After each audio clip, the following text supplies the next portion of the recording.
Bienvenue sur Politique du pays. Ici, on plonge au cœur de la politique ivoirienne. Analyse, débat et actualité sur la scène politique intérieure. Abonnez-vous pour ne rien manquer. Défense. Affaire. La Côte d'Ivoire accusée d'aider à la déstabilisation du Niger. L'armée ivoirienne s'inscrit en faux. L'armée ivoirienne s'est inscrite en faux après une interview du général Abdourahmane Tiani, le chef de la junte au pouvoir au Niger, qui a accusé les forces armées ivoiriennes de contribuer à une formation militaire de prétendus irrédentistes nigériens réfugiés en Côte d'Ivoire dans le but de déstabiliser son pays. La gravité des accusations portées. Le média choisi et la personnalité de l'orateur commandent une mise au point afin de dissiper les doutes que pourrait susciter cette succession de contre-vérités.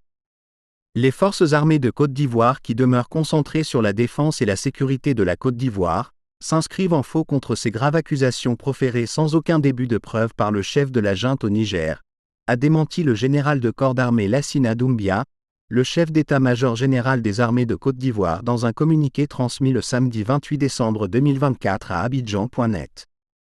Les forces armées de Côte d'Ivoire, fidèles à leur longue tradition de coopération avec les pays de la sous-région, demeurent engagées à continuer à apporter leur contribution à la paix et à la stabilité régionale, a fait savoir le communiqué.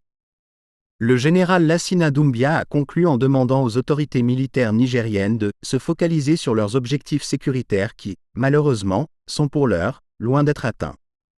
Dans une vidéo diffusée par la télévision d'État nigérienne et en circulation sur Internet, le général Abdourahmane Tiani, le chef de la junte au pouvoir au Niger, a accusé ouvertement, dans une interview, les forces armées de Côte d'Ivoire de contribuer à une formation militaire de prétendus irrédentistes nigériens réfugiés en Côte d'Ivoire.